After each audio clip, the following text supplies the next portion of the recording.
Hello everyone, আজ তোমাদের সাথে শেয়ার করব একটা হেলদি রেসিপি। আর এই টোটাল রান্নাটা আমি করব মাল্টি ক্যাটেল পটে।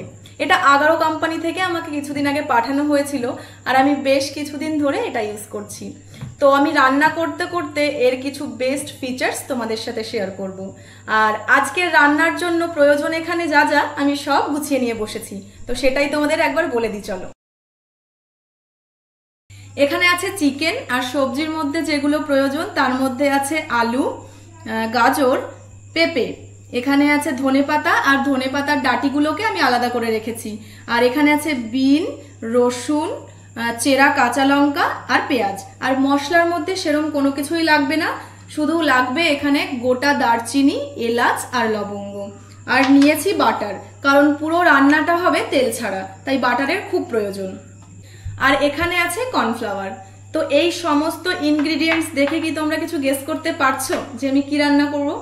হ্যাঁ, তোমরা ঠিকই ধরেছো, আজ আমি রান্না করব হেলদি চিকেন স্টু।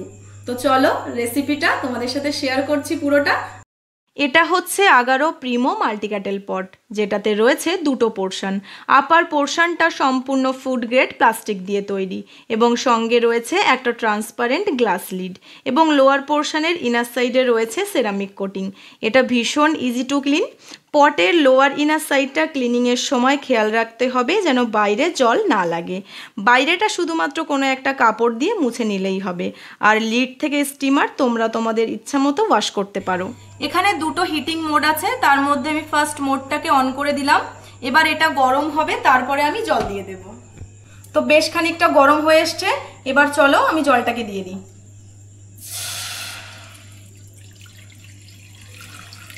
জলটা এখানে বেশ গরম হয়ে এসছে, ধোঁয়াও উঠছে। তো আমি এবার এর মধ্যে দিয়ে দেবো চিকেনগুলোকে।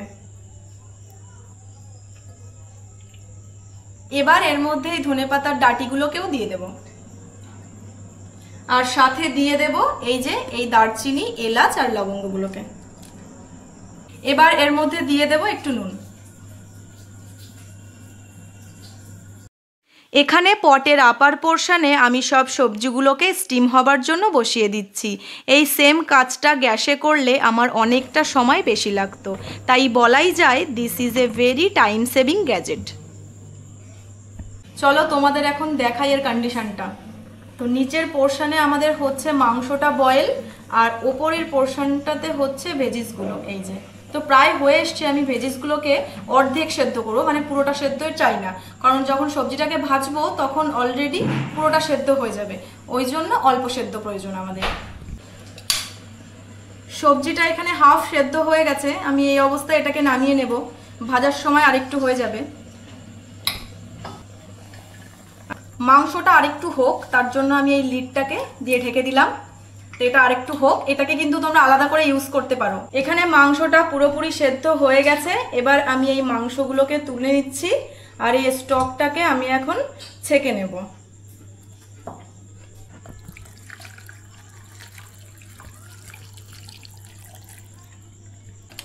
এখন আমি এর মধ্যে দিয়ে দিচ্ছি বাটার।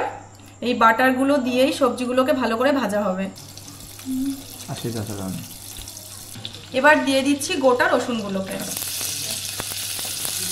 আর তোমরা সব সময় চেষ্টা করবে এটাতে কাঠের কিংবা এই যে সিলিকনের খুন্তিগুলোকে ইউজ করার। এবার আমি সমস্ত সবজিগুলোকে দিয়ে দিচ্ছি।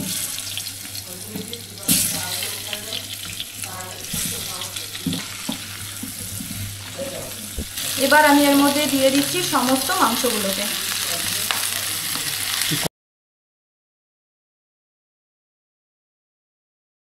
এবার দিয়ে দিচ্ছি এর মধ্যে কাঁচা লঙ্কাগুলোকে।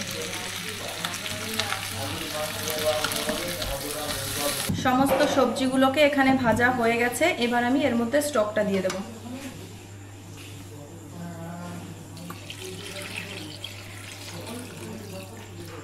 এখানে পুরো জলটাকে মানে স্টকটাকে আমি দিয়ে দিয়েছি। এবার এর মধ্যে আমি দিয়ে দেব এই যে কর্নফ্লাওয়ারটাকে। এটাতে আমি জলটাকে দিয়ে গুলে নিয়েছি, তো এটা গাঢ় হওয়ার জন্য আমি এর মধ্যে এখন দিয়ে দিচ্ছি।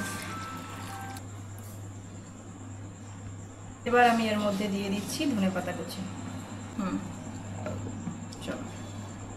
স্টুটা এখানে প্রায় হয়েই এসছে। নামানোর আগে আমি এর মধ্যে দিয়ে দেব 1 চামচ মতো বাটার আর দিয়ে দেব আগে থেকে কুচিয়ে রাখা ধনেপাতা। এটা টেস্টটাকে আরও অনেক বেশি এনহ্যান্সড করে তুলবে। আর সাথে সাথে এখানে রেডি আমাদের ধোয়া ওঠা গরম গরম চিকেন স্টু। এটা কিন্তু ভীষণ হেলদি আর টেস্টও অসাধারণ। তোমরা চাইলে বাটার টোস্টের সাথে এটাকে সার্ভ করতে পারো। আজকের রেসিপিটা কেমন লাগলো তোমরা কমেন্ট সেকশনে জানিও। আজ আসছি।